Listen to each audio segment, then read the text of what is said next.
So, welcome again. I'm happy to see you here. Thank you for taking the time out of your Sunday evening to join this call. I think this moment feels both exciting and a little surreal for me because we are here to talk about Boundless, which is a book that is deeply personal to me, but also hopefully it is universal in the questions it asks and the reflections it offers.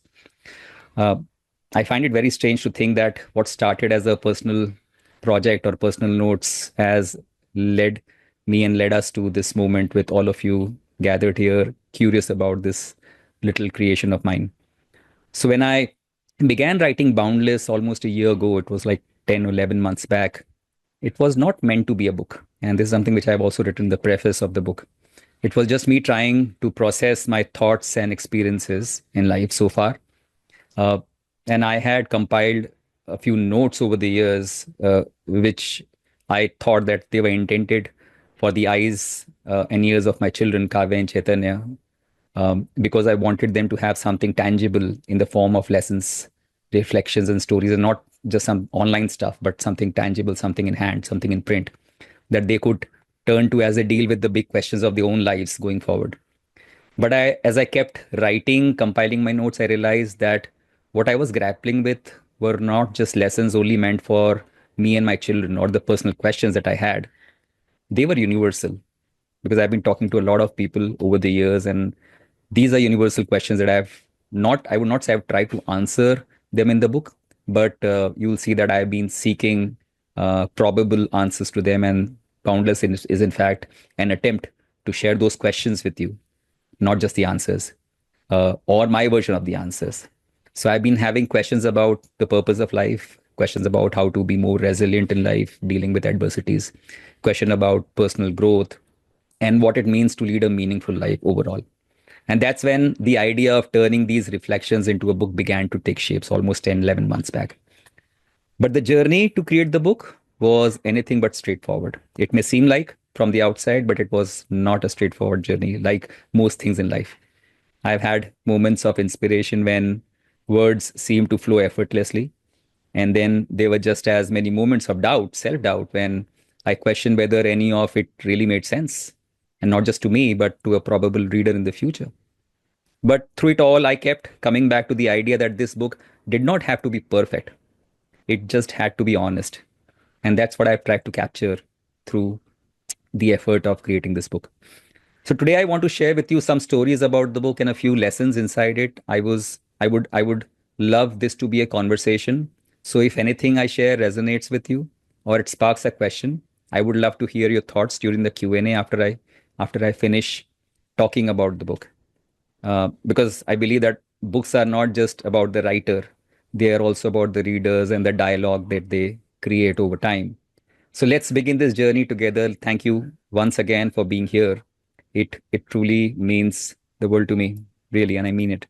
So ever since I announced Boundless in December, after I had sent it to the printer, and I know that the book is finally going to get printed, I've received some version of these questions from readers who asked, why did you write this book when there are already so many books about how to live a good life? And why even try adding to the long list of such books? Well, I think this is such an important question, and honestly, I have personally asked myself this question too often while in the process of writing the book. So when I look at my own bookshelf, it is overflowing with advice on living a good life, and some of that is great advice. It's timeless advice. Some is trendy. Some is repetitive. So the question is, what's the point of adding one more advice or one more book on how to live a good life? So, like I said, I didn't write Boundless because I thought the world needed another book on life. I wrote it because I needed to write it. And not because I have life all figured out. Nobody has. I don't have life all figured out. But because the process of writing, and this is what I've always believed in the process of writing, the process of wrestling with ideas that I have covered in this book. And all that has helped me make sense of my own journey in life. And maybe, just maybe, someone else will find, and I hope that someone else will find something in these pages that speaks to them too. I believe no one book, no single book, except perhaps the books which are our scriptures, uh, they can answer the question of how to live But I also believe that we don't read books like these to find the answer, right? We read them to find a spark or just a small reminder that we are not alone in the confusing yet beautiful experience of being a human. So, my attempt to write Boundless, as I mentioned, was not to make it a perfect book. I didn't even try to do that. All I've tried to do is to write an honest book, a book about my own failures, about my own growth over the years, about how I have tried to practice and failed and tried at being mindful in my life, and about how I am trying to live with the purpose in a world that has not handed me a manual and it never hands a manual to anyone to live. So in all, it is my attempt to share what I have learned over the years and what I am still figuring out with anyone who might care to listen. So to answer the question of why does Boundless even exist, I think the answer is because every voice in this endless conversation about life is different, and Boundless is just my voice. Now, like I said, I when I started writing Boundless a few months back, I wasn't thinking about publishing or reaching a wide audience. I was simply trying to make sense of my own thoughts and experiences, and I also wanted to share them with my kids. But we all know that life is wonderfully complex. It's full of contradictions, it's full of unexpected turns, and there are a lot of questions that don't always have clear answers.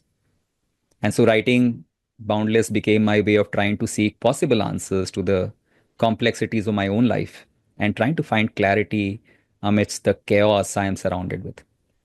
So I think the title, which is Boundless, it reflects an idea that's central to the book. And that idea is about that growth and learning and meaning are not fixed destinations. They are ongoing journey. It often happens that we impose limits on ourselves. We think we are bounded by something, whether it's a limit of fear, whether it's self-doubt, whether it's expectations of the society. We think we are bounded by things. But my idea with Boundless is to challenge these very limits and embrace the idea that our potential is boundless. It's about asking questions like what does it really mean to live a good life? And how do we find purpose in the face of difficulties and adversities? So as I wrote, I found myself drawing inspiration from thinkers across the world and across ages who've guided me over the years.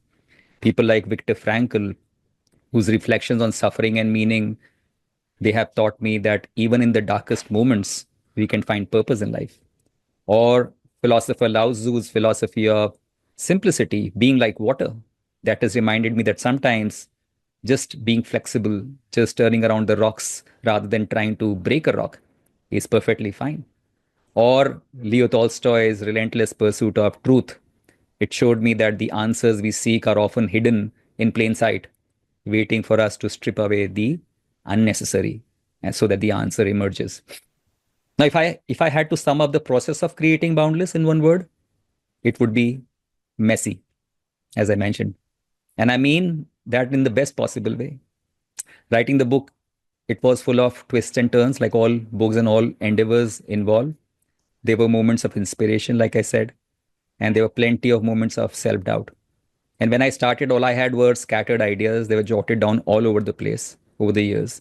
There was no fixed outline that I started work with, but there was a desire to make sense of the thoughts in my head. And if I were to think about the first draft, when I look back, it was humbling. I wrote, I rewrote, I rewrote again. I scrapped almost entire sections and chapters.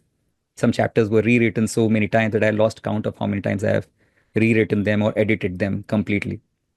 And there were days when I felt like I was making progress, and there were days when I wondered if the book would ever come together. In fact, when I first took the quotation from the printer, it was for a 100-page book.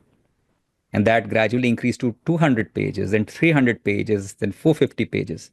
I ended up with 464 pages. In fact, there was a time the printer even tried to confirm whether I was seriously writing a book or only checking on quotes.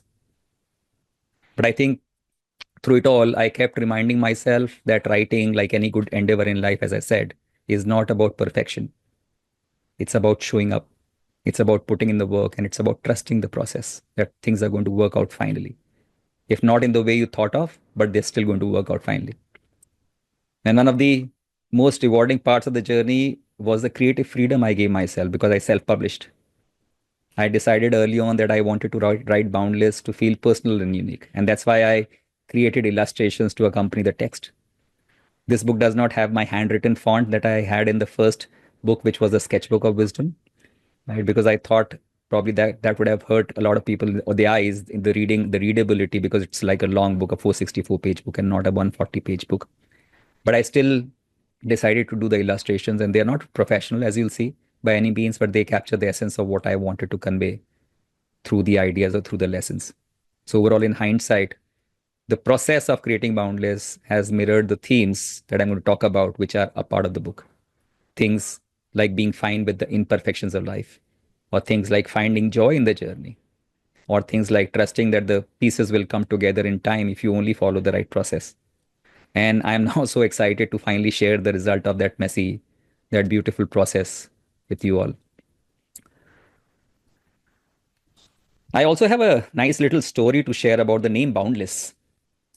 So, for the first few weeks after I started writing it as a book, I was going around in circles to come up with a name that stuck, and nothing stuck. So, I first thought I would call it Words to Live By, and then I thought I would call it the Journal of Wisdom. But both sounded too cliched, and especially the Journal of Wisdom. I started fearing people who would have thought I was too lazy to name my second book the Journal of Wisdom after the first being the Sketchbook of Wisdom. And so I was stuck. And the more I tried to get to a title that really fit well and that really hit home, the less inspired I felt. I thought of coming back to it after a month or so. And then out of nowhere, it happened. It was it was a day, my anniversary, my marriage anniversary, and I and my wife were about to take our seat in a restaurant for a meal when I saw a magazine on my designated table. The magazine was turned upside down. It was soiled with pasta sauce. So I called the staff to take it away. And as I casually picked it up to keep it aside, my eyes landed on the word Boundless written in very small font on the front cover of that messy magazine, which I wanted to keep away. And that word Boundless just hit me like a spark. I instantly told my wife that I am naming my book Boundless. Somehow I didn't see it just as a title. The word did not really resonate just as a title of a book, but I think as an idea that I wanted to convey through the lessons which are part of the book. It was exactly what I wanted the book to cover: the ideas of freedom, boundlessness, the idea of growth, and the sense that life is limitless and boundless if we just let it be. And this was not the first time where I had an encounter with what we know as serendipity. I've had encounters with serendipity in the past, whether in finding friends, whether in finding stocks, whether in finding books to read, among a lot of other things. And every time I look back at those moments, they remind me how many things or people we find in life come to us not when we are in the process of finding or searching, but when we step away from it. And there's a chapter in this book about finding without searching. So there are moments when people or books or stocks or all these ideas they sneak in when we least expect them, like it happened with me with Boundless. And honestly, I think that's the beauty of it. And that's also a reminder that not everything in life can be planned or controlled. Sometimes the best things happen when we step back and give life a chance to surprise us. Like the word boundless, it didn't come from hours of brainstorming when I was doing it, or a flash of brilliance. It came from an ordinary moment, a random magazine, a soiled magazine, and a lot of luck. And maybe that's the lesson that I had to share with you in the process of naming Boundless, that sometimes we must stop searching for life or things to find us. Now, let me talk a bit about what is Boundless made up of, the ingredients of Boundless. So, at its core, like I said, the book is about exploring the different dimensions of living a meaningful life. And I've organized the book into 5 sections, each of them trying to address a fundamental pillar of human experience. So, the first section, which is about self discovery, it explores who we are beneath all the roles and labels we carry. Like the chapter inspired by Steve Jobs' wisdom, it focuses on intuition and trusting yourself in a world which is full of noise. And Steve Jobs often spoke about connecting the dots in the past. And this chapter reflects on the courage it takes to trust the journey, even when the path ahead is not clear. The second section, overcoming adversity, is deeply personal. It has shaped it has shaped me because the lessons there have been shaped by my own challenges and by stories of others who've turned struggles into stepping stones. One of my favorite chapters in this section is about resilience. It's a chapter from Charlie Munger, and not the kind of resilience that makes you invincible, but the kind that allows you to bend without breaking. And as you'll read the chapter on Charlie Munger and there are a lot of other chapters, Haruki Murakami, the chapters from Rainer Mara Rilke on how do we deal with sadness, the chapters from Viktor Frankl on turning the possibilities in life into realities. There's a chapter on Rabindranath Tagore on finding peace in the face of death, which I'm going to talk more about. Multiple chapters on how do we deal with various aspects of adversities that we face in life. The third important section of the book is about mindful living, which was perhaps the hardest for me to write, not because the ideas are complex, but because living mindfully is something uh, I'm still learning to do. And there's a chapter inspired by Lao Tzu where I reflect on the beauty of simplicity and, as I mentioned, living life with complete flexibility like a water, of doing less, of being present and finding joy in the small, ordinary moments of life.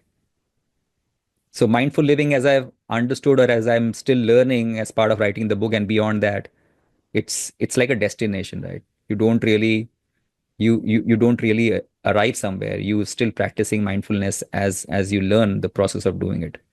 And in the same way, writing this section reminded me of that very step that I'm going to take or I try to take in the way I'm trying to be mindful in everything I'm doing, including writing a book or including talking to you now. The fourth section, which is about personal growth, is where I've tried to capture the essence of becoming. So there's a chapter called taking care of your body and mind. It's about taking care of your body and mind that draws on surprisingly Warren Buffett's philosophy of investing in yourself. So it's not about Warren Buffett on investing. It's about Warren Buffett on investing in yourself and taking care of your body and mind, both physically, mentally, emotionally. And he's shown that over 94 years of his life. So this chapter is as much as a reminder to myself as it to be as I think it is to the reader. So all the other chapters from the section as well. And finally, the section on societal virtues, which is a reflection, I think, on how our lives are intertwined, they're connected with others. It's about empathy. There's chapters on kindness, on forgiveness, and the impact we leave behind. It's about usefulness. There's one chapter on the idea that true success in life is not measured by what we achieve for ourselves, but by what we contribute to the world around us. So overall, I have created every section of Boundless as a means to spark reflection, as I mentioned earlier. Each chapter ends with a practical prompt, couple of questions to help you connect the ideas to your own life. And my hope is that these pages will feel less like a monologue and more like a dialogue and a conversation that continues long after the last page is turned. In fact, of the 464 pages, to the last count, I think you'll find around 55 pages completely blank, because the idea, as I mentioned, was to make this book not a monologue but a conversation with yourself. So you'll find ample space to write and reflect and make notes. Let me now share with you my three favorite chapters and their underlying lessons. So all chapters are my favorite. That's the reason I've written them. I've tried to include them. It was so difficult for me to finalize these 52 chapters for the book. I try to make them unique so that they don't clash. A few of them you may find clashing, but I've clarified in the chapters why they don't clash and why the ideas are different. But there are three chapters that I want to talk about quickly. So the first, and I'm going to talk about the lesson which I've learned along with not just sharing the name of the chapter or the title or the idea, but also the lesson which I learned from each of these passage or each of these thinkers or the ideas that they shared. So the first and one of my personal favorite chapters from Boundless is about the Lebanese American poet Kahlil Gibran, who wrote about the topic of self-knowledge in his beautiful book called The Prophet. And I suggest everyone should read that book. It's a book of poems, a collection of poems written by Kahlil Gibran. And it's one of the best books I've ever read. And I cannot highly recommend that. I just highly recommend that. And Just to just to take a bit detour, I had this chapter in mind. I had this chapter already written in the manuscript of the book while I was searching for the name of the book. And after I came across that magazine in the restaurant, which gave me the name Boundless, and when I went back to the chapter without even remembering that there was a word boundless in that, I instantly thought that I'm going to make this as the first chapter of the book, because that is what Kahlil Gibran talks about the self. It's a sea, boundless and measureless. And to explain the lesson, let me quickly take you back to the middle of 2008. Right. So that was a time when, if you remember, the global economy was in a turmoil, the financial markets were collapsing, and they were in the middle of it all. I found myself at a crossroad in my life. Up until then, my career in finance and investing and research had been on a straight line upward trajectory. I had joined my job in 2003 and 2008. First 5 years, we had the best time in the stock market ever in India's history. So my career was also on an upward trajectory. And I thought I knew exactly what I wanted. And that was to keep climbing the corporate ladder, to succeed, to keep moving forward. And I felt very confident that time. I felt even invincible, that nothing could go wrong. But as the financial crisis deepened, something unexpected happened. Not just to the world around me, but within me. In fact, everything I thought I knew about myself, it just flipped on its head. The crisis was not just an economic catastrophe. It was not a disaster only on the economic front. It was a reckoning for the markets, for the people who were there, whose financial futures had been shattered, and for me. I saw people losing their hard earned money, people whom I had advised, people who had placed their trust in a system I was part of. And that's when I started asking myself some uncomfortable questions. Was I was I really helping people build a secure future? Or was I just another voice in an already chaotic financial world? Imagine I'm talking about chaotic financial world in 2008. We are in 2025 and the chaos has just multiplied. So my question was I chasing success without considering the true impact of my work? I was in the in a career of recommending stocks. I was in the career of predicting the future of stocks and businesses when I did not even know my own future. And that realization that time hit hard. So I felt like a hypocrite, and that didn't sit right with me. Over time, the internal conflict grew stronger. And it was not just about the flaws in the financial system, it was about me. I no longer felt aligned with the path I was on. So by 2010, I made a decision that changed everything in my life. I quit my job. I stepped away from recommending stocks altogether, and instead I found a new purpose, and that was in teaching people how not to lose their hard-earned money by blindly following stock tips and predictions, the work that I was doing, and the predictions that offer illusion of certainty when in reality none of that exists in the financial markets or in life. And years later, so I had not heard of Kahlil Gibran that time, but years later I found his words that perfectly described what I had gone through. And he had written this poem on self-knowledge, self-discovery in a way that deeply resonated with me later, much later.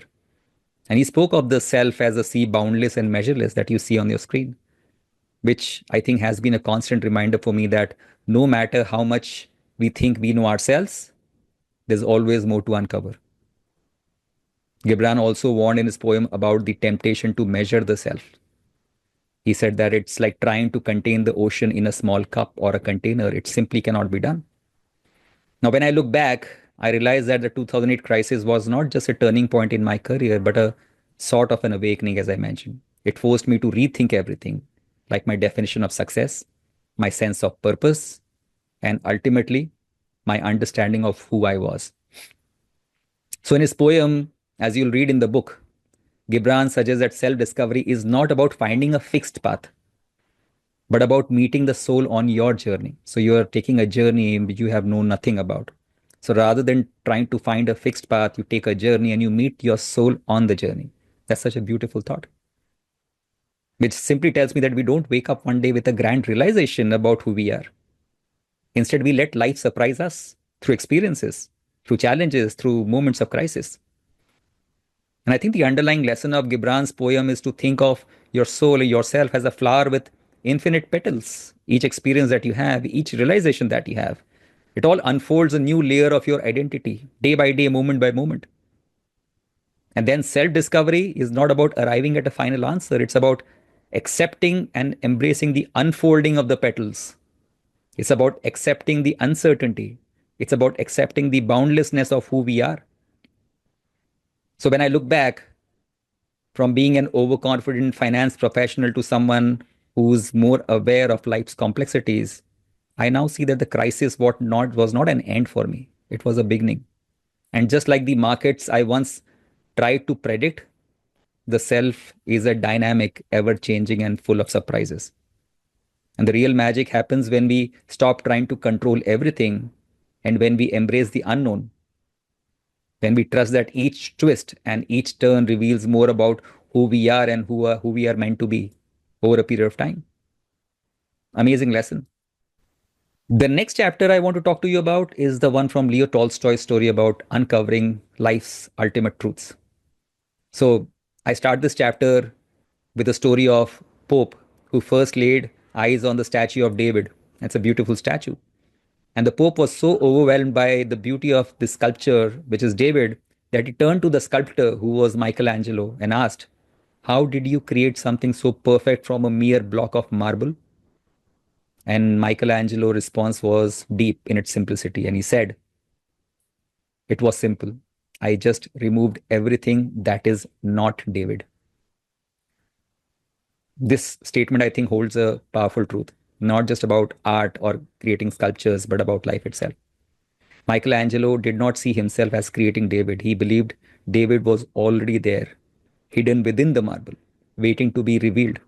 And his task was not to add, but to remove, to reduce, to strip away everything unnecessary until only the essence, that is David, remained.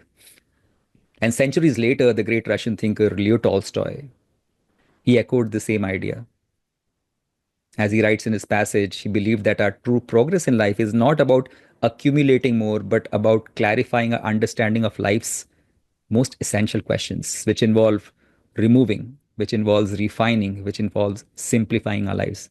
And much like Michelangelo's chipping away at marble, Tolstoy believed that the best version of ourselves is already within us. And our task is not to build it, but to free it.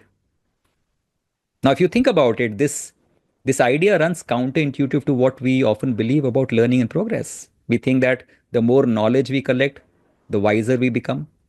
But Tolstoy warned that an endless pursuit of information can actually distract us from the truths we are seeking. So when I again look back at my own life and my experiences, I can see exactly what he meant. So in my early 30s, late 20s, and early 30s, I felt intellectually inadequate, like we all do in that phase. And I felt as if I had to catch up with the world. So I did what many of us do when we feel behind. I started reading. Not just reading, I became obsessed with it. I got every book I could afford, convinced that if I just read enough, I would finally understand life's biggest questions. But something strange happened. Despite all the knowledge I was accumulating, I didn't feel any wiser. And if anything, I felt more confused and more confused as I read more and more. In fact, I was more overwhelmed. If I look back at those times, the more reading I did, the more overwhelming I became. Then one day, I think, while surrounded by stacks of half finished books and many half finished books, there was this epiphany. And I realized that I had completely forgotten why I started reading in the first place. Instead of seeking understanding, I was hoarding knowledge. I was afraid that if I missed one more book, one more idea, I would be left behind. And so I decided to take a step back.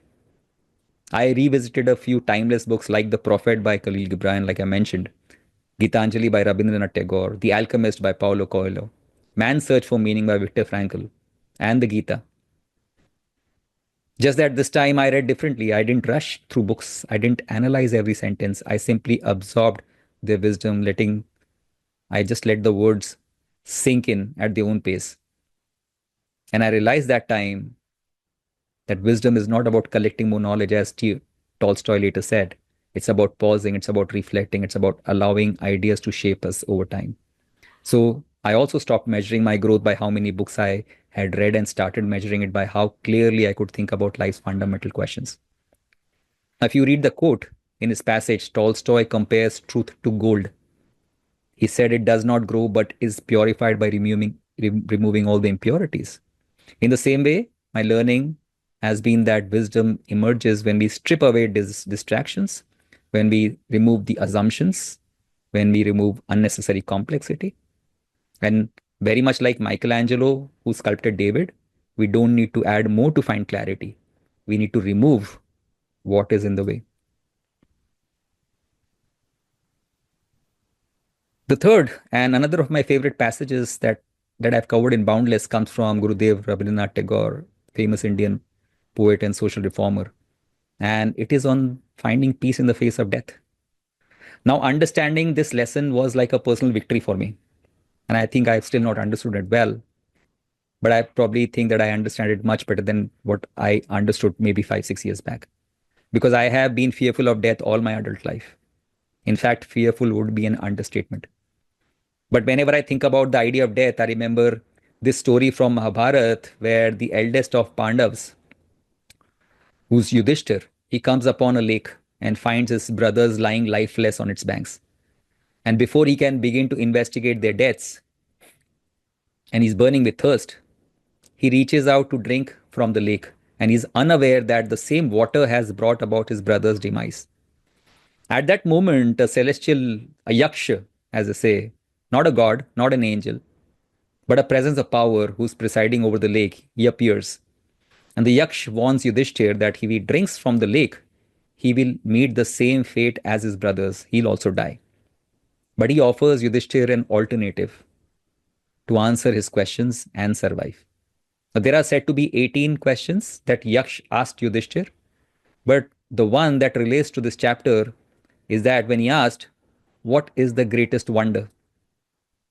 And Yudhishthir, who's the wisest of all, he replies, each day death strikes and we live as though we are immortal.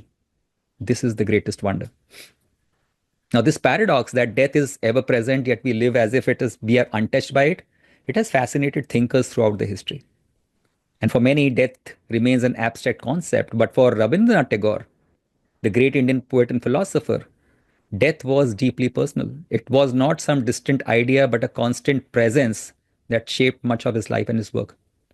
Tagore lost his mother in 1875 when he was just a 14-year-old boy. And it was his first intimate encounter with death, but far from his last. Life, as it seemed, had a cruel lesson to teach him about impermanence. Just around 27 years later, in 1902, he faced another tragedy. He lost both his wife and daughter in rapid succession. As if that was not enough, his father passed 3 years later in 1905, and then 2 years later, he lost his 11-year-old son, Shamindranath Tagore, to cholera. Now, can you just imagine the weight of such loss? Yet it was in these darkest moments, as I read, that Tagore's spirit shone the brightest. On the night his beloved son Shamindranath lay dying, Tagore retreated to an adjoining room, not in despair, but in prayer. And later he would pen an account of that fateful night, which helped him transform his anguish into art that has since resonated with anyone who has experienced the grief of losing a loved one. And in one of the most poignant poems Tagore wrote, death is not extinguishing the light, it is only putting out the lamp because the dawn has come. I believe these words offer a very powerful perspective on the idea of death, as they remind us that it is not the end, but a natural part of life's journey. It's like turning off a lamp at sunrise. The light is not gone forever. It's just no longer needed for the night. A new day has arrived, bringing new possibilities we may not yet understand. And much like the way dawn replaces night, death could simply be the beginning of something new, a part of cycle we don't fully grasp from where we stand now. So as hard as it is for us to understand or accept, death may not be as terrifying as it seems. And this is what I think now. It could be just another step in a much larger journey, just as every sunrise brings with itself the promise of a new day. Now, something else which I've also included in the chapter is a passage from the famous artist Vincent van Gogh, who's reflected on death in a way that evokes wonder rather than fear. So, in the book, The Complete Letters of Vincent van Gogh, we find the artist telling us, which I quote, and he writes, "Perhaps death is not the hardest thing in a painter's life. For my own part, I declare I know nothing whatever about it. But looking at the stars always makes me dream, as simply as I dream over the black dots representing towns and villages on a map on the canvas. Why? I ask myself, shouldn't the shining dots of the sky be as accessible as the black dots on the map of France? Just as we take the train to get to Tarascon or Rouen, places in France, we take death to reach the star. One thing undoubtedly true is the reasoning that we cannot get to a star while we are still alive, anymore that we can take the train when we are dead. So to me, he writes, it seems possible that cholera, gravel, tuberculosis, and cancer are the celestial means of locomotion. Look at the words that he's used. These diseases are the celestial means of locomotion, just as steamboats, buses, and railways are the terrestrial means of locomotion. And to die quietly, he writes, of old age would be to go there on foot. So, together, the words of Tagore and Van Gogh, they have reshaped how I view death. I'm still learning, far from it, but it's no longer something final or something terrifying for me, but a part of the natural cycle of life, a journey to another horizon, perhaps even to the stars. Now, while this perspective does not erase the pain of losing someone, it offers solace and a way of bearing the weight of grief more gently. So, the next time you stand by the ocean, and it's a great lesson that I've learned, the next time you stand by the ocean and see a ship which sails off into the distance, or you look up at the night sky and see the twinkling stars, perhaps you will remember these words of Tolstoy, of Tagore, and Vincent van Gogh. And perhaps, like me, they will help you see both life and death in a new light. So these were just three of my personal favorite chapters from Boundless, which has 49 more such chapters that that have changed the way I see and live life. Each of them inspired by timeless wisdom from the greatest thinkers of the world. Each of them inspired by personal experiences and the lessons I've gathered from these people, the philosophers, and from the everyday moments of reflecting on my own life. And like I mentioned, I didn't write Boundless to provide all the answers because, as I've come to realize, no book can truly give you answers. Instead, I wrote it to offer a companion for your own journey, which is a collection of thoughts that might help you deal with the complexities of your own life with greater awareness, with greater purpose, and greater meaning. So, before we wrap up and I open the floor for questions, I just want to take a moment to say thank you. Thank you for believing in Boundless and for being part of this journey. This book started, as I mentioned, as a deeply personal project, but it's your support and enthusiasm that has made it something much bigger than I ever imagined. When I think about what's next, I am filled with excitement and a little bit of nervousness, like I always am. Next week, as I mentioned, is just around the corner when the book starts shipping, right? I don't know why, but it feels like a very strange feeling knowing that something I poured my heart into over the last 1 year will soon be out in the world where it will take a life of its own. And I hope that when you read the book, you'll find something within its pages that resonate with you and your own life. Also, as I mentioned, beyond the release of the book, I am looking forward to creating spaces where we can continue this conversation, whether it's through future Q&A sessions or simply connecting through articles and other means. My hope is that Boundless becomes more than just a book. I think I want it to be a starting point for dialogue, for reflection, and growth for all of us. So, thank you once again for being here today and for believing in this project. It means more to me than I can put into words. I would now love to hear your questions and thoughts. So, if you have any questions, you can raise your hand and I'll just call out your name and then you can ask your question. And I would request you to limit to one question, assuming there are more questions coming in. And you can always ask your question in your next turn, right? So thank you so much. And I request anyone who has a question to please raise their hands and I'll call out your name and you can ask your question now. Just a second. Vinayak, what's your question? Yeah. My First of all, thanks, Vishal. I work in Invesco, and being in the same industry, your writings help me in enlightening myself, or what do you say, selfing myself uh, in the work pressures that I have. Right.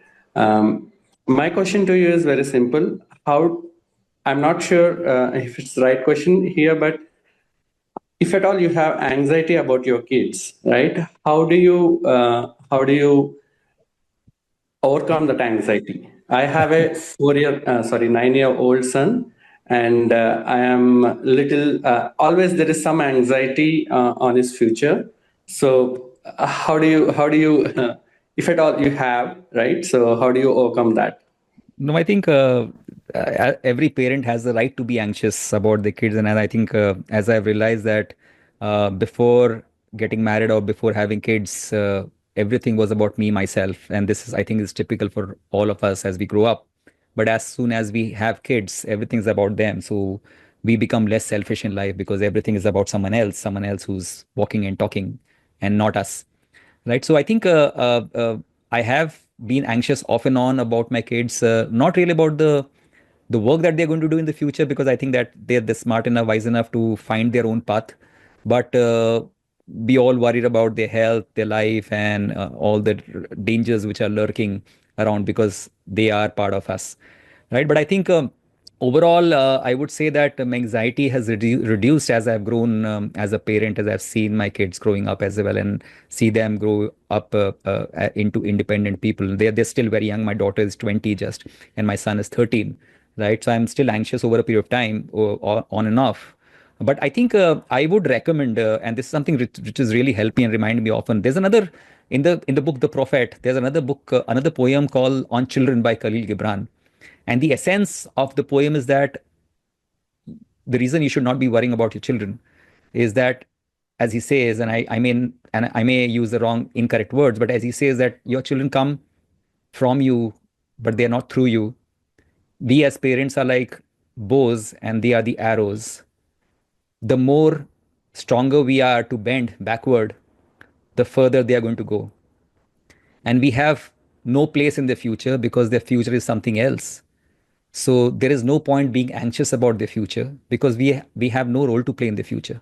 They'll be living their own lives in a way. This is what I've come to take as a takeaway from Gibran's poems. So my role as a parent is just to be that strong bow that releases the arrow, and the stronger and the more I can bend without breaking, the further my kids are going to go, while knowing that I have no control on where they're going to go and what's their future going to be.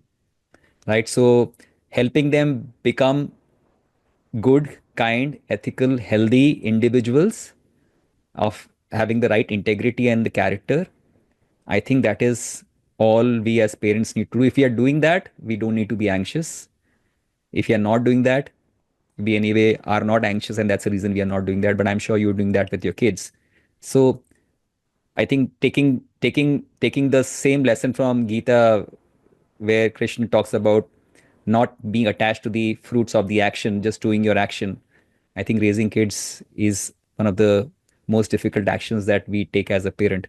And if we can just do the actions well while ignoring the fruits of the action, I think that will reduce a lot of our anxieties being parents. So I think that's my answer from personal experience and from learning from all these people, reading the Gita or learning from Kahlil Gibran. So I'll recommend poem called On Children by Kahlil Gibran.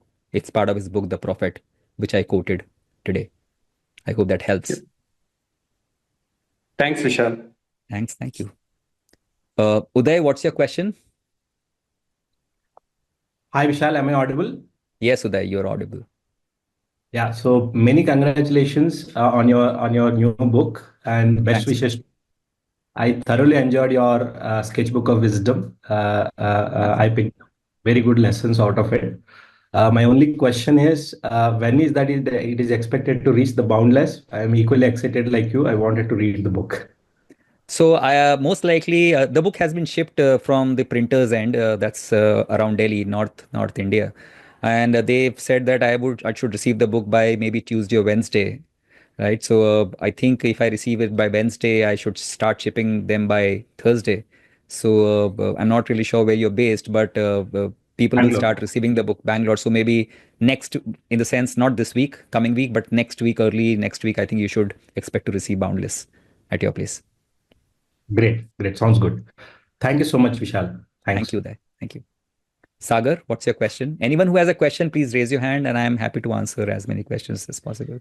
Yeah, Sagar? hello Vishal. Yeah, Hi, am I Sagar. audible? Hi. Yes, yes, Yeah, Sagar. and first of all, it's like congratulations on your new book, Boundless. Thanks, Sagar. So I have a question like how we can explore our inner voice. Like Steve Jobs said in his speech at Stanford, we should follow our inner voice. We should follow our karma, intuitive guilt. So can you throw your words? I mean, you have some more clarity, so I'm I'm good to explore that. I think that's kind of you to think that I have more clarity, though I'm still struggling with that.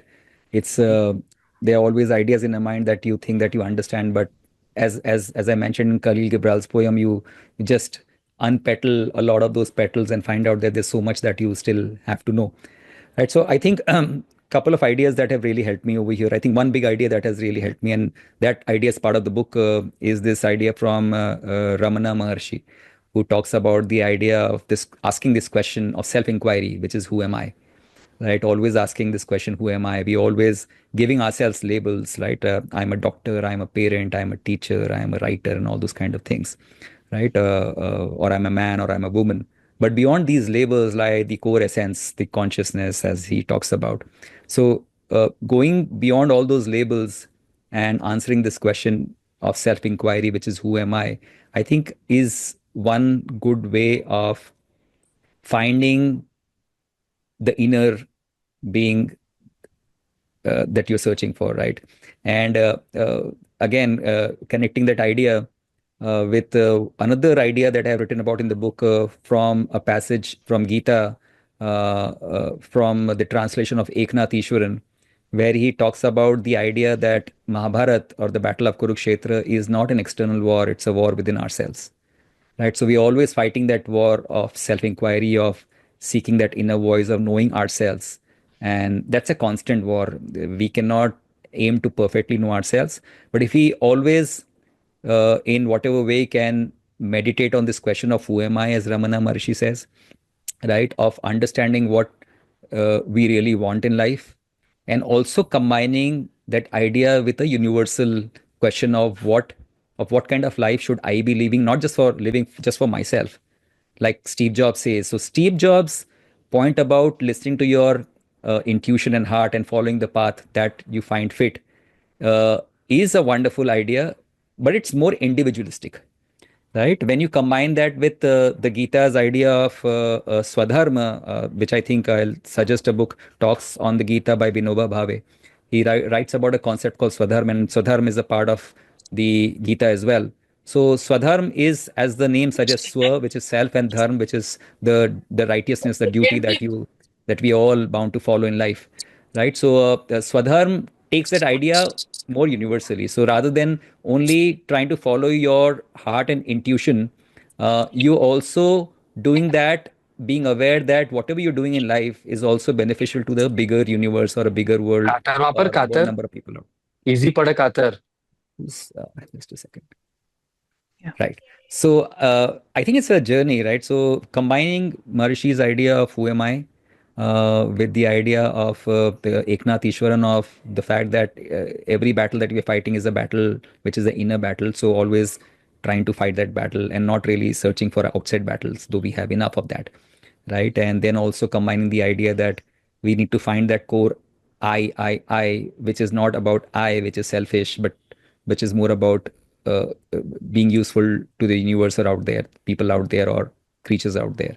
So I think when you meditate on that idea of who am I think you'll find the layers of real understanding. It's a process. I have not reached any destination. I'm still working on that process. It's a difficult process, but reminding yourself about who you really are, what you really meant to do, and not really putting yourself, as Kahlil Gibran says, not trying to capture yourself in a bottle, because as he says, the self is a sea, boundless and measureless. You cannot really measure yourself, but always open to exploration, always learning about yourself, accepting that you don't know so many things about yourself, and that's the reason always keep on asking these questions about who am I really, right? And this just being open to being surprised. I think these are ways you can think that, or these are the ways you can try to know a bit about yourself over a period of time. I hope that Yeah. answers. So the same is applicable for follow what you love,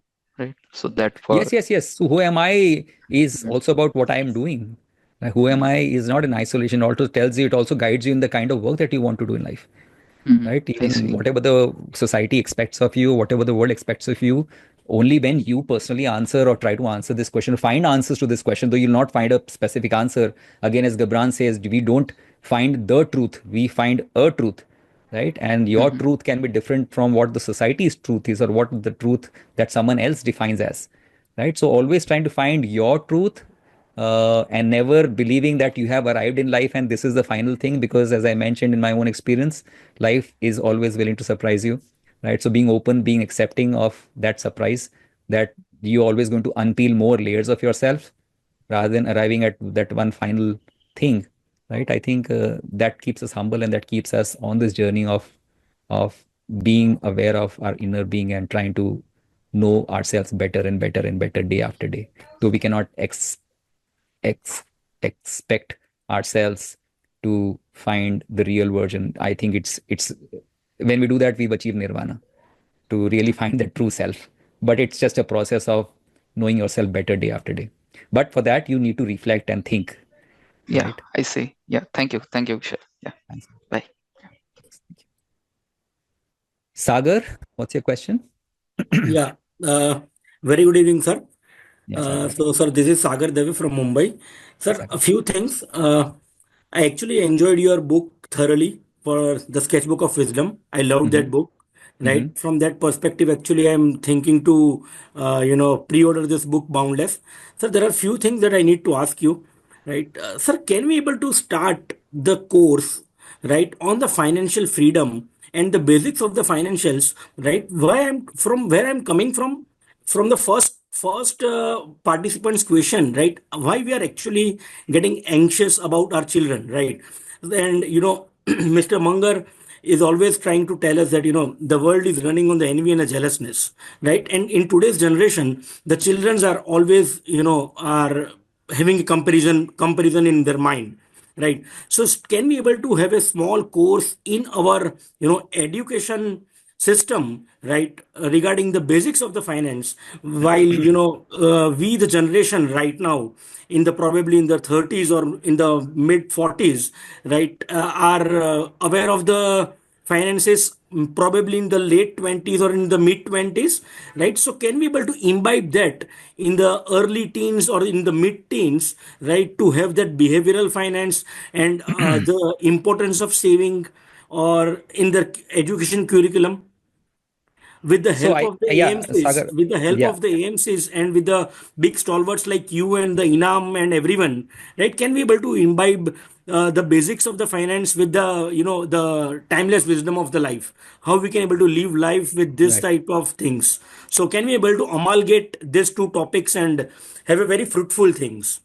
No, I think people are doing that. I am trying to do that as well in my own way, and I'm sure there are companies who are trying to do that in their own way. I'm not really sure whether we can, though I hope that we take it up more universally and it becomes a part of the curriculum of school and more than the school. But I think these ideas of financial freedom need to be taught to the grown-ups, because children don't learn something that they don't really experience, right?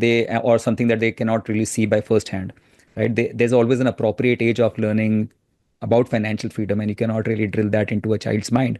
But if the parent is on the way of prudent financial life or walking on the path of prudent financial life, I think he or she is the best teacher for the child at home, right? So while we can expect and hope that the system is going to change and system is going to help us or help our kids become better in terms of the financial literacy, but I think it all starts with us as parents, who can imbibe and teach our kids by practicing the right financial measures and means, or the right financial ways of living a good financial life in our own ways. So I think you as a parent can do that. I am as a parent, I'm doing that. There is a course which I have, a small course on financial freedom on my website.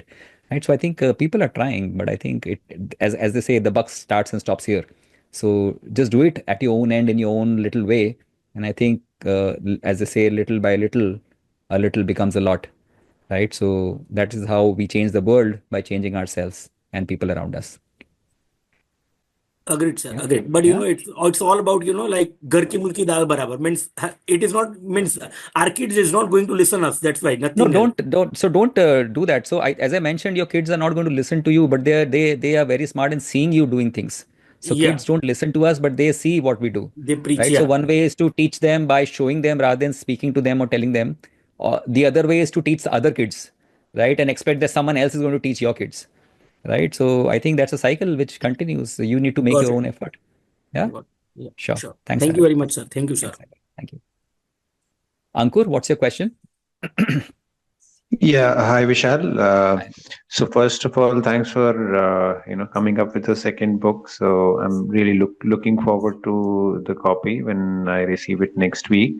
So my question is, you mentioned in your presentation also initially that in your early 30s and in 20s, you were on a path of accumulation of a lot of knowledge, reading books, maybe attending workshops or whatever you were doing. So I'm in a very similar state, because partly because of the profession of being in a health, I have to keep reading whatever new developments are happening. But this thought has been there with me in last couple of years. I've tried to restrict, but I would love to still hear that some of the specific steps or tips you can give to make this transition of from acquiring or focusing on acquiring knowledge to going deeper and gain wisdom for what we've already learned or seen. So I think, Ankur, I think that's a perennial challenge for all of us who in this knowledge domain. Maybe we're reading books to improve ourselves. And I think, though it may contradict with the idea of Munger, who says that we need to be learning machines, have to keep reading, and Buffett says that I read 500 pages a day. And here we are saying, and I'm trying to say that I have started reading less and less, right? But I think my version is that over a period of time, what I've realized is that most of what had to be said has already been said, right? And for that, if we really, so there are two ways of looking at knowledge gathering. One is the breadth of knowledge. The second is the depth of knowledge, right? It's like an iceberg. We focus a lot on breadth, and we rarely focus on the depth of knowledge, right? So my focus as part of the chapter which I talked about was to shift away from breadth of knowledge to depth of knowledge, right? So after understanding the most important, as Charlie says, the mental models of various fields and various disciplines, or various mental models in my own career or whatever it is, now my second step is not to just continue accumulating more wider knowledge, but to go deeper into what really matters. Because after a certain point of time, I know or I understand that what really matters and what is just noise. The 80-20 Pareto principle of doing everything, right? So I think one of the important steps in hindsight, which I've taken over the past 6, 7 years, I think started pre-COVID, 2018-19, is to reread the best books written on the subjects which I'm wanting to read about, rather than reading new books, which I perfectly read from time to time, but rereading the best books which have been written about over years and decades and centuries. I think that has really helped me, right? So you understand Taleb's concept of the Lindy effect, where he talks about the probability of something surviving dependent on how long it has survived in the past. It is not true for everything, but he said that it's true largely for imperishable things, things like technology and things like books, for example. So something which has survived for 2000 years has a probability of surviving another 2000 years. This is the Lindy effect, in short, right? But I think that really works for me. I think couple of years back, I had drawn that chart of ephemeral stuff which I read, and enduring stuff which I read, and a continuum, right? So ephemeral is newspapers and everything which I read, but very rarely. Then you move to blogs and podcasts and everything which come up, which talk about the new things and all those kind of things. You keep yourself updated. So I spend very little amount of time compared to what I was doing earlier. Then comes the newly written books, because books are more detailed and more in depth than blogs and podcast. So that's where I spend slightly more time, uh, but compared to slightly less time compared to what I was doing, but slightly more time compared to newspapers and compared to blogs and everything. Then you have the biographies and everything, which really tells you about, and the best biographies out there, which really tell about how people across industries, across life cycles, across different domains, maybe for you health, right? They have lived their own lives and what are the challenges they have faced. So we have actually seen a real life thing and not a fiction stuff. And finally comes the super texts. So in each field, there is a super text, or there are few super texts, right? So if you can identify those super text and you just go back and read and analyze, I think that really makes sense for me. Because another important thing, I think, which we need to, which I understood later, is that when I reread a book, right, the book is the same, but I am a new person, right? After 5 years, I'm a new person, right? So I will look at the same sentence and with a different perspective. The same book with the same pages, the same words will come out or shine out in a different light compared to what it was 5 years back, right? So focusing now my reading on the depth of what I really like reading compared to the breadth which was earlier, where I was trying to accumulate everything, read, or which is also a good idea if you can do that. If you're perfectly fine, it's all about a comfort zones. So there's no fixed answer to that. But for me, I have realized that okay, I've read certain. I've not really read a wide breadth. I cannot really claim to have known a lot of things or know a lot of things. But over a period of time, there are certain areas where I want to really focus on. I would rather want to go into depth of those things and read them very, very slowly compared to reading everything and anything that I come across. So that works for me. But for someone who really follows Buffett and someone, they would want to read everything, which is also perfectly fine if you can digest everything, right? It's perfectly fine. But for me personally, what works is now focusing on a few things, the super text, and probably read them again and again, maybe after every 2 to 3 years. And then when you have time, you read the new stuff and everything. Like you said, you need to keep yourself updated. So it's very important in your field to keep yourself updated. But if you're reading about philosophy and if you're reading about investing, right, you don't need to keep yourself updated except new technology or new sectors or all those kind of things. The principles are there. How many times can you read them? You just need to reread the best works out there so that you become a better thinker and better investor, or hope to become one. I hope that answers, Ankur. Sure, I think we lost him. Gaurav, what's your question? Anyone who has any questions can raise their hands. Gaurav? Yeah, I'm just trying to unmute. Can you hear me? Yeah, I can, Gaurav. Yeah, hello, Vishal. Good Hi, evening. Gaurav. Good evening, Gaurav. Actually, I'm from Pune, and I just see your demeanor. I think how cool, or basically how you are basically always in that mindset. I was just thinking that today I had a match. In the match, I'm very nervous, but when I'm playing outside, it's all very good. So I play very well, but when it happens the match, I became very nervous, and then I'm not able to perform. So the saying you just said that okay, maybe you should not focus on the result, and it's very, I think many people have said that, but when you are doing something, and the same happened when I'm speaking in a public forum where like 100 people are there, you do that, you practice very well, but the moment you go on the stage, you are not that good, right? Or maybe you're not at the best, right? So I have no idea what are the tips how you can improve that. That's the reason I just thought about asking that question.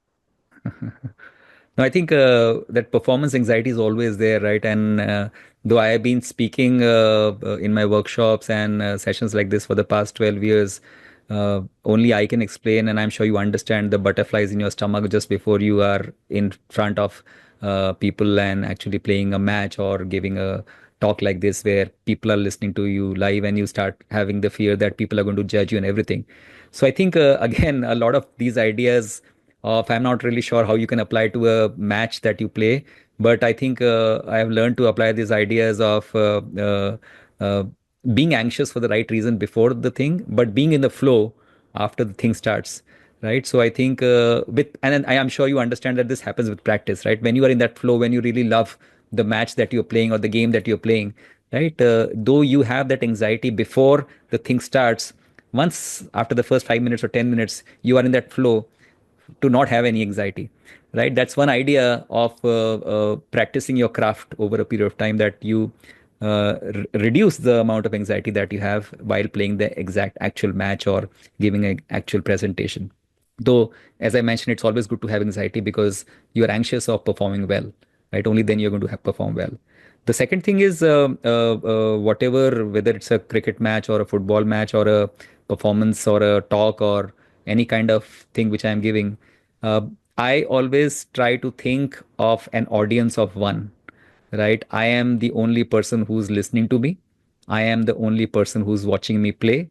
If that is the case, there is no one else to judge me but me, myself, and I am not going to judge myself. So let me give my best shot, right? So if you play for the audience of one, I think just because we are playing, believing that everyone is watching and they'll think that I got out for a duck, or I did not score any goals, or I failed, or I stammered during my talk and all those kind of things. It's perfectly fine.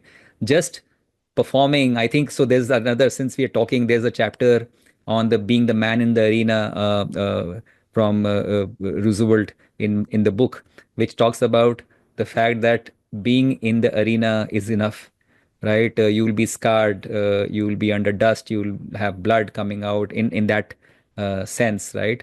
But it's much better being in the arena than sitting on the sidelines and trying to criticize others, right? So if you are that person in the arena, I think you are doing a great courageous job, right? And if you can remind yourself of being that person in the arena every time you step in the arena, I think, and you understand that just being in the arena is enough, and you're not really worried about the result because the result is not in your control.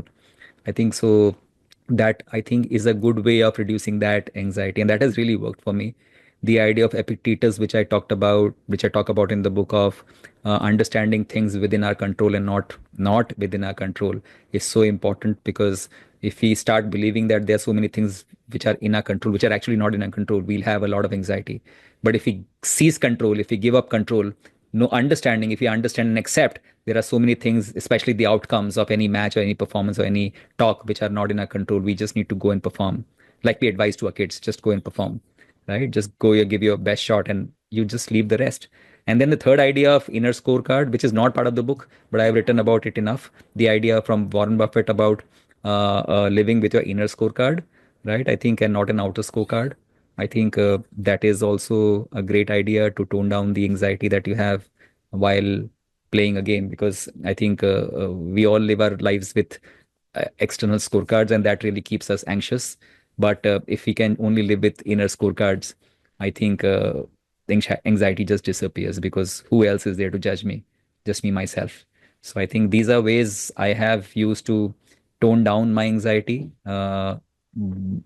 while preparing for something big like today's talk, or like you can do for a match that you're playing. But I think these are just, as I say, on the job practices which I do. So I think that really help. I hope that helps you in your Thank you. matches as well. Thank you so much. Thank you. Jayant, what's your question? Anyone who has question can raise their hands. Jayant. Hi, Vishal. I Hi, hope I'm Jayant. audible. Yeah, you are audible, Jayant. Thanks for everything that you have been doing and you continue to do. Thanks. Ordering this book on your birthday and subscribing to a mastermind cohort several years ago, I consider both of them as opportunities for me to pay you my Guru Dakshina. Oh, Uh, and my question for you today is if you could talk a little bit about perseverance and dealing with uncertainty, your current thoughts on those. I'll take the second part earlier, because I think that sounds easier to me, dealing with uncertainty, because I have been dealing with uncertainty in my life and also in my role as an investor for the past 20, 21 years now. And I don't think, as I mentioned, for everything which I am talking about, all the lessons which I've shared in the book and I am talking about today, I don't think I have arrived or I have figured out a way to do that. But living with uncertainty and accepting that everything that we are going to do involves uncertainty, I think accepting that acceptance is, so you first understand that there's uncertainty, right? Like there is pain, and then you accept it, right? Because if you only understand it, right, and you're always thinking, oh, there's uncertainty, how can I really make any plan or make any decisions because there's so much uncertainty? If you accept the presence of uncertainty, I think that's really going to help you deal with it, right? Because again, as I was answering the previous question, because life is uncertain, because things are uncertain as investors or any decisions that we take in life, in business, at work, everywhere, we don't know anything about the future, right? So if you don't know anything about the future, what is the point of worrying about the future, right? We can only there's there's this term I think they use in the game of poker called resulting, and this term simply means that we decide the quality of our decisions based on the outcomes that we receive. So if the outcome is good, we think that the decision was good. If the outcome is bad, we think that the decision was bad, right? But it should not be the case. Your outcomes should not define the quality of your decisions. Your decisions in isolation should define the quality of your decisions, and the outcome could be something else. So if I start living my life or investing my money or investing my time into making decisions this way, of knowing that there's uncertainty and accepting that there's only so much I can do in dealing with that. Like they say, prepare for the best or worst. You just need to be prepared for that, right? So that is the only way. So having margin of safety, financial or otherwise, right? Staying going to the same lessons, sticking with your circle of competence, right? Whether in investing or outside of it. Epictetus idea of knowing what you control and what you don't control, the outcomes you don't control, only your actions you control, right? And also accepting the fact that everything is uncertain and nobody has any idea, right? So if you eat that humble pie that nobody has any idea, even the best of experts out there, how can you and me even think of having any idea? So if we don't have any idea about the future, and the future is always going to be uncertain, that's the only constant true thing about the future. How can we even, or why should we even worry about that? So that's about dealing with uncertainty. I hope that really helps. The first question about perseverance, I think so. I think with perseverance, my view would relate it to the idea of believing in the process, right? So if you have a process, again, whether it's investing or whether something else, right? If you have a process of living a good life, right? Then you can persevere. If you don't have a process and you don't know what you're doing and you are just mimicking what others are doing or what the society is telling you, there's no self thought out or well thought out, and you don't know about yourself. So that who am I question, you don't know the kind of person that you are, right? You don't understand that just being the man in the arena is enough, right? You're waiting for the outcomes and you expecting to control the outcomes. You suffer from the illusion of control, that you think that you can control the outcomes, right? If you are doing all those kind of things, then there's no perseverance. You're going to give up at the first moment of danger or first moment of fear. But if you believe in your process, right? As they say, as I think Michael Mauboussin has written in this book called Success Equation, it's the process that shines through in the long run, and it separates the skillful from the lucky. Though you also need to have luck as an investor or decision maker, or to live your life over a long period of time, you are going to face or require a lot of good luck. But if you have the right process of doing anything, right, that luck is going to work in your favor, most likely, right? If you can have the right process in anything, you can persevere. If you believe in just doing your work rather than becoming something in the future or achieving something in the future. The biggest problem that we have is that we live by the nouns that we give ourselves, right? I want to become an investor, I want to become a multimillionaire, I want to become a doctor, I want to become an architect or a writer, or all those kind of things. If rather than living like verbs, if we can only live like nouns, if we can only live like verbs means action, which means I write, I invest, I think, I make decisions, right? These are verbs, these are actions, and actions are today. Nouns are about the future. Another related concept which I am remembering here is given, which is something which I learned from um, Scott Adams, the creator of Dilbert, and he's written this wonderful book called How to Fail at Everything and Still Win Big in Life. And he writes about systems versus goals. He says goals are about the future, and you have no control over goals.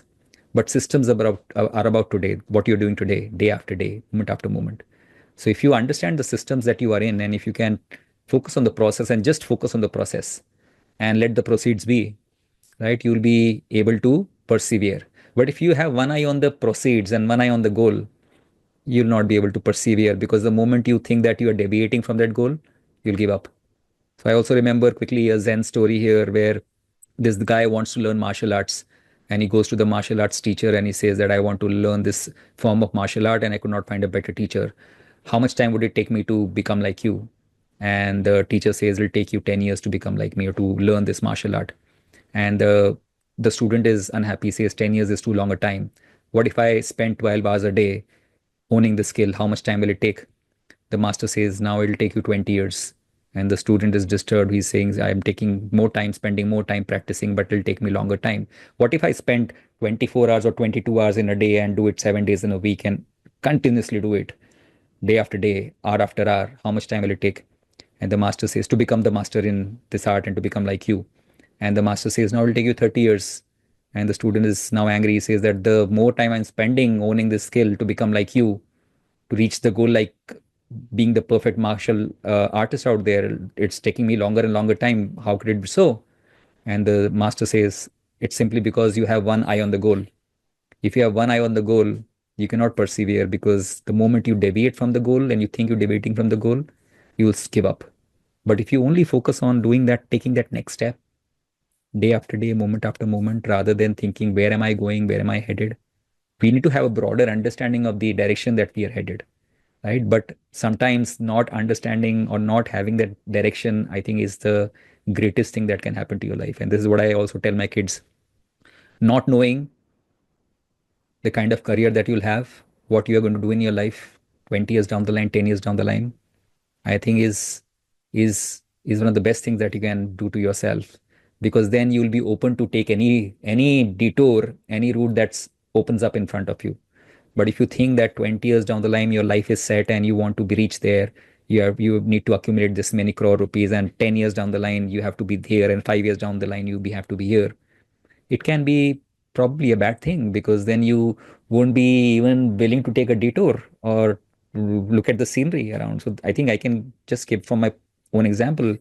I I had no clue what I wanted to do in life. I still have don't know any clue of what I want to do in my life, and which has served me well, because I did my MBA just because my friends were doing MBA. Coming from a small town, I had no idea, right? I did my MBA in finance because finance was a hot thing, right? Then I got the first job which came my way. I wanted to get into foreign exchange, but the only job that came to my college core finance was equity research. I simply took that job because that was the only job which came my way. Again, not no idea about what I want to do in life. Over a period of time, coming across Munger and Buffett, which I would have not come across if I were into foreign exchange, or if I joined a job with a stock trader or a broker and not with an independent research company. I would have never come across these guys. And these guys opened my eyes to long-term thinking, to being having high integrity in a world of finance. That integrity still works in the world of finance. The idea of writing, the idea of communicating sensibly to the people on the other side of the table.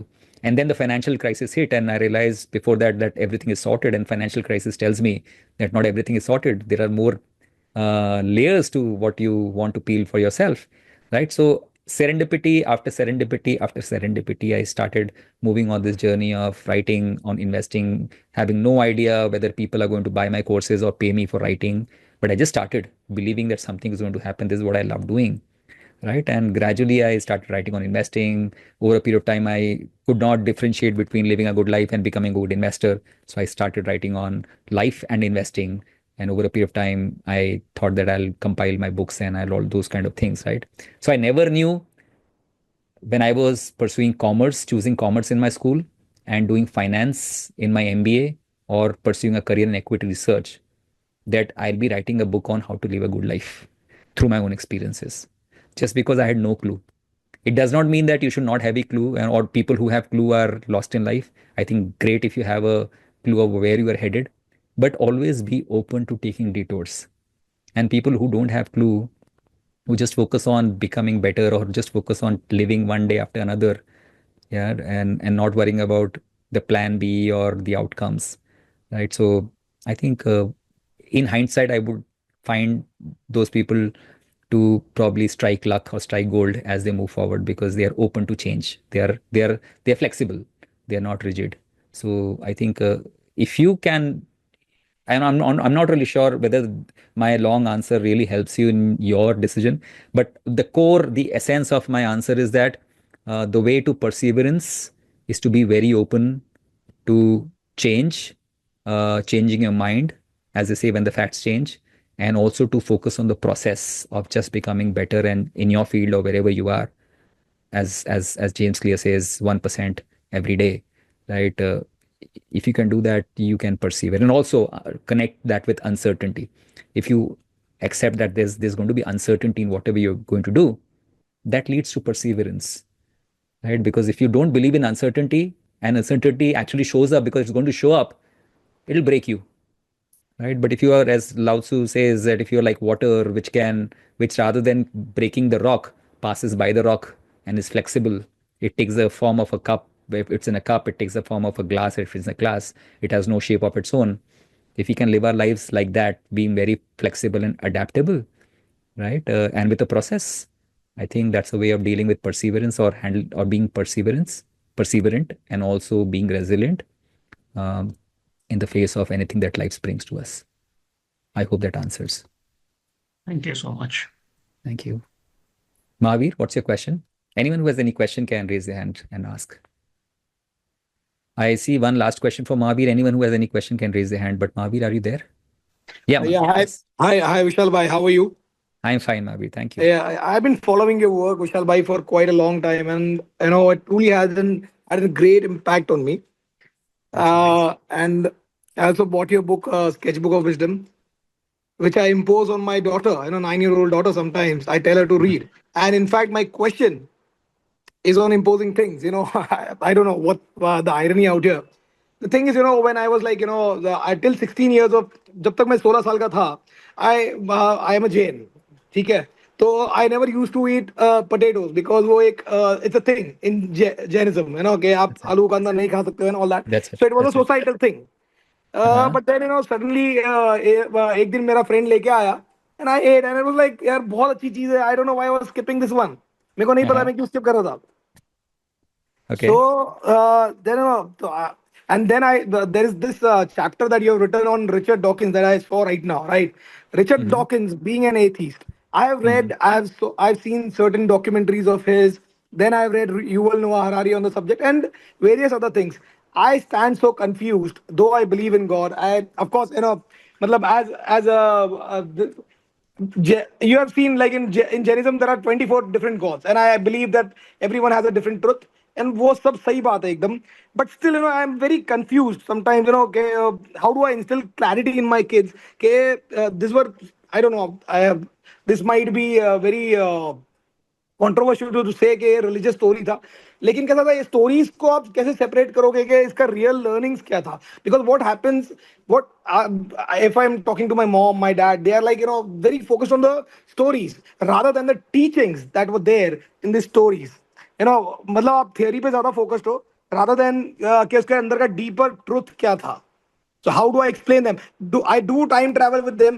I tell them to go in that मतलब आप जाओ उस century में जाओ उस century के हिसाब से सोचो this that but it doesn't work I don't know how to do it. Yeah, that's my question. I know. No, I think Yeah. I got a bit confused listening to you. So what exactly is your question in simple words? Yeah, in simple words, I would say कि I'm in conflict. I'm in conflict कि ये है भी नहीं भी है and how do I explain them? मतलब I don't know how to again मैं शायद नहीं articulate कर पा रहा हूँ मेरा question. It will be like कैसे बोलूँ मैं आपको. So you want to explain, as I understand, you want to explain to your kids what is really true in life and what is not true in life. Yeah, Is that the that case? is one thing. That is one thing. And secondly, what happens? Say, let's say there's a religious function. If you're declining that due to some आपका अपना belief होगा. So people tend to think that you are an outcast. Completely like नहीं आप हो ही नहीं इस चीज में आप हो ही नहीं. वैसा हो जाता है. तो आपने जो the question that you posted was right. How do I teach them what is true and what is not? Yeah, that would be my No, I question. think no, I think it's, as I mentioned in a previous answer, you just by showing it, right? So for example, I'll just give you an example. So it's not for me, it's not about eating non-vegetarian or vegetarian stuff, right? But for example, before marriage, I used to consume, say, soft drinks or eat a packet of Maggie and all those kind of junk foods very frequently, being in college and all those kind of things. The day my daughter was born, right, me and my wife did not used to drink soft drinks. We have never consumed hard drinks or alcohol in our life, so we are teetotalers, right? But the day my daughter was born, right, we decided, and she was just born, right, we decided to not have soft drinks in our life, right, or bring them home. And I'm not sure whether you'll believe or not. My daughter is 20 years of age. My son is 13 years of age. And these two guys have not even tasted a drop of soft drinks in their life, right? Because we decided not to do that on our own, right? Same with alcohol. So in those moments when we are talking to my daughter now, for example, and she sees a lot of her peers of her age, even like 3 4 years back when she was like 16 17, or people, young kids starting to consume alcohol because their parents were doing that and they were encouraging that I would want to have my I want to, and this is, I think, a society and culture which is happening in India rampantly, and I see it in my distant families where the parent wants to have, or wants their children to have, the first glass of alcohol with them, and they feel pride in that, which I don't really believe in, right? So I think what I really want to say is that showing your kids, like I mentioned, showing your kids the truth or what you really believe is true, I think, and for their own benefit, I think that is all you need to do. You don't really control whether they are going to follow you in the future or not. But I'm sure kids, over a period of time, if they see you walking the truth and not just saying the truth, I think they are going to follow you the way you want them to, in the right way, right? Only when they see you walk what you are saying, right? So only through actions can you teach them. And it's not about eating non-veg or veg, and I'm not really taking any sides, right? But if you think eating something or consuming something or living some way, or this or that is the truth according to you, and you're living that truth, they are going to follow you in a way.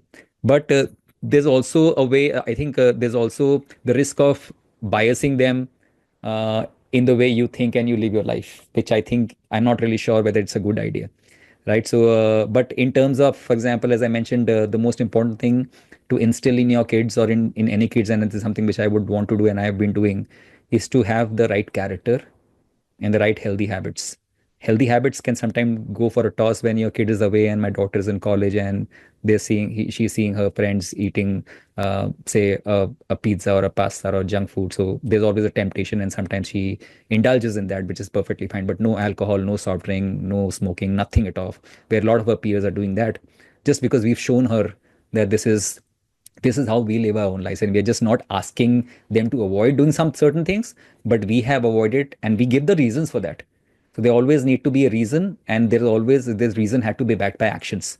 If you can combine both these things, I think, I'm not sure what age your kids are. What age your kids are, Abir? Mine is 9-year-old. I have a 9 Okay. year old daughter, and I have Yeah. another daughter who is a 5-year-old. Yeah. Yeah. So they are probably on the younger and I think rapidly growing side, as all kids Yeah. do. Yeah, so I think you are still in that territory. They're still not teenagers to tell you that I'm a teenager and I want to do what I want to do in life.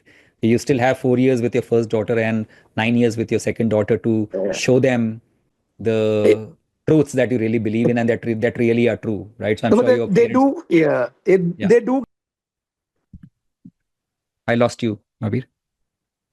They do get confused, by the stories that we hear about heaven, hell, pap, punya, or ghost. I don't know. I know. No, no, no, no. The I think story. I'm not talking about those stories at all, because Yeah. those are mythical stories, right? So I'm sure if your kids are questioning, they are rightly questioning you, right? Yeah. Because Yeah. if they're questioning, they are thinking.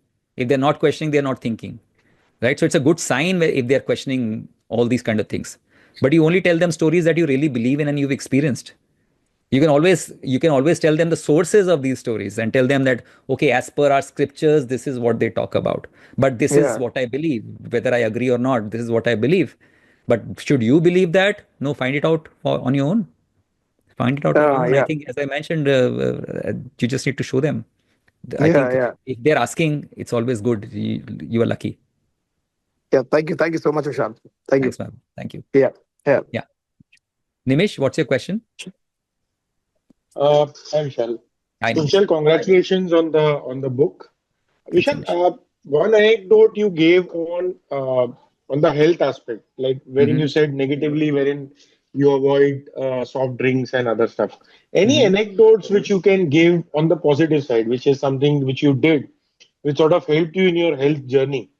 One of the chapters which you mentioned was on the health, I think. So, That's right. any That's right. That's anecdotes right. on Though that? I have not mentioned about practices which I indulge in, but I think a few things which have really helped me, and I think you I'm sure know about it, is to avoid sugar in most cases. So when I'm at home, so again, I am I am rigid when I'm home, but I am flexible when I'm outside and I'm traveling, right? So most of the time when I'm home, I would avoid sugar.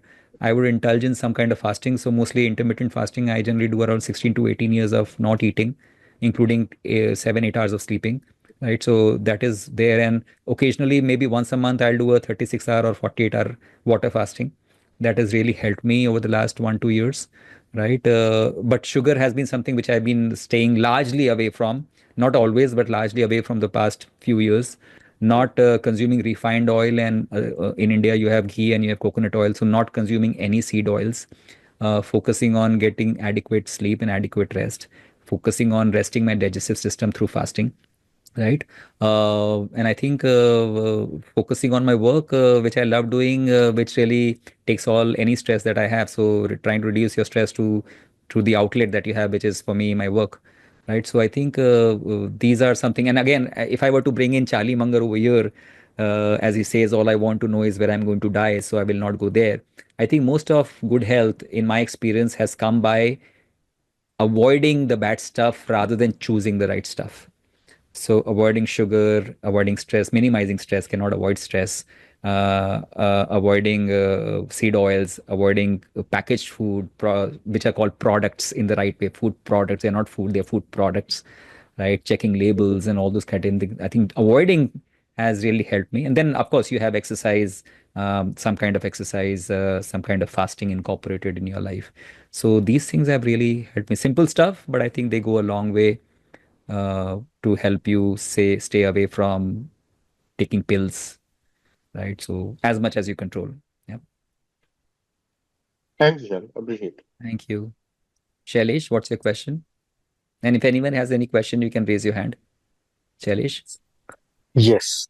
Hey, thanks, Vishal, for organizing this session, on the before the book coming on and setting the context up to how the book has come up and all. That's really interesting to know the journey, Thank you. and what has, led to the book in a sense, actually. Hmm. Hmm. Because we do read the book, but yes, what prompted the book is also pretty interesting to know, actually, sometimes, Yeah. to understand the journey behind it and all. That's pretty good, actually. So my basic question is on this side is primarily with respect to Swadharma, actually. I think Hmm. this was the point you did talk That's about, it. actually. That's it. So, and one of the challenge it is to figure out the Swadharma, actually, is what I Hmm. have been, Hmm. I mean, contemplating on for some time, actually. That's right. So, any idea in terms of what you did to identify your Swadharma? So, I think I think as I also mentioned, and this chapter talks about Swadharma from Gita's perspective, or Vinoba Bhave's translation of Gita. Right, so it takes over the individualistic approach, which is also good because you need to start with individualistic approach, as they say, before you start in an airplane, before fitting the oxygen mask to your neighbor, you need to fit the oxygen mask to yourself, right? To finding what resonates with you, listening to your heart and intuition as much as you can, and trying to walk on your path, trying to do what you love doing, right? And it does not always involve quitting your job, like I did. I always advise young people who ask me about should I quit my job to follow what I pursue, and I always ask them, is your job really hurting you? Right? Can you do something that you love doing? If your job is mildly hurting you, can you build up something alongside your job rather than simply saying, okay, I quit my job and then I'm going to focus my time on my passion? I think building up skill, and not just going by blind passion, because passion does not always pay, but building up skill that the world is going to pay you for, in whatever limited way that you think you require to run your house and save money and invest for the future. If you can build that skill over a period of time, right, and have a long view on that, I think alongside job or quitting the job, perfectly fine, completely decide. But finding, we all need to find that path for ourselves, right? Nobody can. And there are always assessments that can help you do that, questions that can help you do that. In fact, I'm working on a Swadharma assessment sheet based on questions and lessons which I've learned through Gita and other readings. And I'm going to share that questions, those 5, 6 questions that each one of us can ask to find our own or identify our own Swadharma in a great probabilistic way and not a certain way. There's no certainties anywhere, right? So, Right. knowing what you're good at, knowing what really helps, not what keeps you happy, something that can also help you make money. If not now, building up skills before you start working on that over a period of time. And I think those are the initial steps. But over a period of time, so Swadharma is something that really starts with a very, as I mentioned, a very individualistic approach, because once you start individually and once you are happy doing stuff that you want to do, only then you can contribute to the world, right? So over a period of time, that Swadharma, as I mentioned, is a more universal concept where you are thinking about being useful to the world, right? So I just uh, go and listen, and you can find all those social media, Instagram and YouTube posts where people are talking about the net worths, and people are talking about how much money they have made over the past 20, 30 years, or not 20, 30 years, in fact 20, 30 months and 5, 6 years, betting on stock markets or creating content or becoming an influencer, all those kind of things. The question is, while doing all that, were you useful to the society, or were you only building up wealth for yourself to tell the world that I built so much wealth, which is of no essence or no logic to me personally, right? But I think, as Steve Jobs says, listening to your heart and intuition, and the first important step to actually stop and listen, right? Nobody's going to tell you what your Swadharma is all about. You need to figure it out on your own. It may happen at 20 if you're lucky. It may happen at 30 if you're lucky. For me, it happened at 32, right? When that 2008 financial crisis. So that I was 30 years old that time, when the financial crisis stuck, and I was trying to find my way out of it, right? So focusing on what I really love doing. And 2008 financial crisis brought in the realization, but I only quit my job in 2011. It took me 2 to 3 years to finalize, Mm. not finalize, to identify multiple paths which I wanted to work on without understanding what the outcomes are going to be. So I just started walking on those paths. And over a period of time, since I kept doing what I love doing without worrying about the outcomes, whether how many people are going to read me or like me or pay me money, I just needed sufficient money to run my house and take care of my family. That was all the intention I had. But over a period of time, as they say, I got lucky.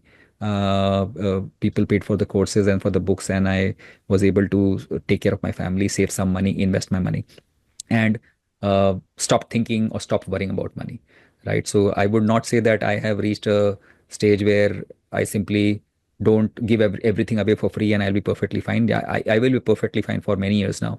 But the point is that it's not the proceeds that really keep me happy, a part of the Swadharma. It's a process of just focusing on what is my Swadharma and what keeps me happy, and at the same time, what is useful for the world, right? So it's a sweet spot, a sweet mix of all those things. If you find that path, that is also dharma, what keeps you happy, and at the same time it is also useful to the world apart from yourself only and your family only. It's also useful to the world in whatever little way, right? I think if you can over a period of time meet that sweet spot or find that work, I think that is all you need, and that's your swadharma, right? So I think that is my basic understanding what swadharma is all about, right? So Right. it takes Yes, I think time, yeah, but a yes, lot of self-inquiry. Again, combining that with Ramana Maharishi's question of who am I at the core, right? mm, If you keep unpeeling those layers, as Gibran says or Ramana Maharishi says, and you also seize control of things which are not in your control and focus on only actions which are in your control. I think we all find our own swadharmas over a period of time. okay. That's quite helpful actually. I think the key part I message I take is how to be useful to the society at the end of the day. Oh, it is so That's one of the important. things. It's so Correct, correct. important. If you look at Charlie Munger, I remember I always give this anecdote of Charlie Munger, who just before a few months before he died, he was interviewed by Jason Zweig of Wall Street Journal, and Jason asked Charlie, "Of when you die, what would you want to get written on your grave in 10 words? Can you tell me?" And Charlie says, "Not in 10 words. I'll tell you in 4 words." And those 4 words were, "I tried to be useful." Right. So Mm, he didn't even say I was useful. He said I tried to be useful. So I think that is the essence of Swadharma. You try to be useful. If you try to be useful, you'll be happy in whatever you're doing in life. Correct. Yeah, because the net outcome, obviously, we don't know what's going to be. All Huh? we can focus is on our action. That's it. That's it. So true. Okay, fair. Okay. Yeah. Yeah. Thank Thanks, you. Vishal. Thank you so much. Mahavir, what's your question? You are going to come out with a book on Charlie Munger too, right, Vishal? Yes. That was supposed to come up, but then Boundless became a bigger idea for me. That work Okay. is in progress.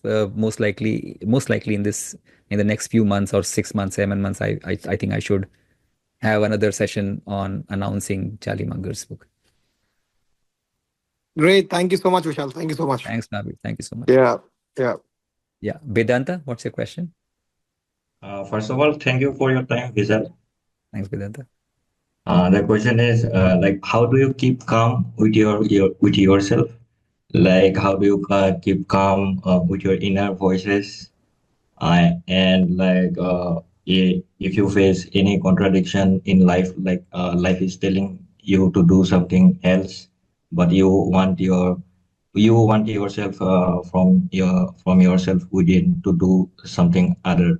So how do you decide on that, and how do you like uh, go uh, go on with that inner voice? I think the second question, there are no contradictions because you cannot deal with life in that way. You cannot challenge. If life is telling you to do something, you cannot say, I don't want to do this thing. Right. So life Mhm. was telling me first to write a book on Charlie Munger, but then suddenly told me that no, Boundless is a more burning idea for you to write. Right. Life is short. You never know if you're going to die tomorrow. So if you're going to die tomorrow, would you die with a book on Charlie Munger's life, which is also very important, or would you like to complete and finish a book that can lend some lessons in your own way to your children or to anyone who cares to listen? I think that is something, as I mentioned, life told me, and I accepted it without thinking that that was a contradiction to what I was thinking. So I think stopping to struggle and not struggling with what life tells you, or the new paths that life opens up to you, and I think in complete, as I said, consciousness, just walking on that path and believing that the path is going to take you somewhere good, somewhere positive, somewhere happier places, right? So I think just walking on that path without thinking in terms of contradiction, really, I think is a way which I followed, right? So I think Yeah. that's the answer to the question. What was your first question? How do you keep calm with yourself? Oh, Like there's no other way which meditation I have or know of. There's no other way which I know of, right? There are ample stresses in life that others try to bring on you, right? So if you cannot keep calm with yourself, right? When you are alone, when you're doing your work, how can you expect to be calm when you're dealing with the externalities of life, people or situation, all those kind of things? So I will not say, as I mentioned, right, I've not arrived, I've not really figured it out. I still lose my calm or sometimes gets angry, and my kids and my wife know that, right? But the point is that when I am working, when I am doing what I'm love, which I love doing, which is what I do most of the time, right? That lesson, and when I'm reading all those scriptures and all those things which have been said for thousands and thousands of years, I understand that there is no other way but to keep calm in the face of all the stresses that you face in life if you really want to live a peaceful and happy life, right? So I think yes. there's a chapter on anger. There's a chapter on dealing with anger from Marcus Aurelius in the book, which talks about the fact that you're going to meet a lot of people who are going to trouble you, who are going to irritate you, right? But there's no point getting angry on situations and people, right? Rather, you can empathize, because anger is someone's anger or your anger or someone's irritation, someone's bad behavior is just a outcome of something problematic with their own lives, right? Maybe they are also struggling. Everyone is struggling. Maybe they are going through a bad phase, and that shows up in they being bad to you, right? So if you empathize with people, um, I think that anger goes away, or probably it minimizes, it reduces in most situations. You'll still be angry sometimes. You cannot control your human, right? But if you keep reminding yourself, I think you'll be more calmer. The idea is to become calmer and calmer, and less angry and Mhm. less angry. It cannot be zero angry and 100% calm. It's like so if self is a sea, boundless and measureless, A sea is calm deep within, but it is turbulent on the top. Yeah. But it's a sea, right? So you'll sometimes be turbulent, you'll sometimes be calm, but over a period of time, you can learn to be calm deep within, even when outside you're angry. You just, I remember doing this podcast recently with Leander Pace, the tennis star, and he mentioned something that Charlie Munger also says, that you, whether you go through a victory or whether you go through a defeat, you cry, but you have to reduce the time gap between the outcome and the next step. So whether you're happy, whether you're sad, whether you're depressed, whether you're angry, get over it as soon as possible and move on. Right? This is what Charlie Munger says, is rather than living with self-pity all your life, that life is bad, life is unfair, and people are bad. If you can just cut that off and move away and move to the next step and do the next thing, I think there's no point thinking about what has happened in the past. Forgive others, forgive yourself, and move on. Be calm. Thanks, Vishal. Yeah. Thanks, Vedanta. Any questions? If you have any questions, you can always write to me, vishal@safalniveshak.com. And as I mentioned, I'll try to have more conversations around the book off and on in the future. I will also open up a form for asking questions, and I'll try to answer in the best of my capabilities. There's already a link which I have shared with you guys, which is called safalniveshak.com/be boundless, not boundless, be boundless, which is about some articles which I've already written on around the book, and not just the book, some more extra lessons, some extra articles which I plan to write in the future as well.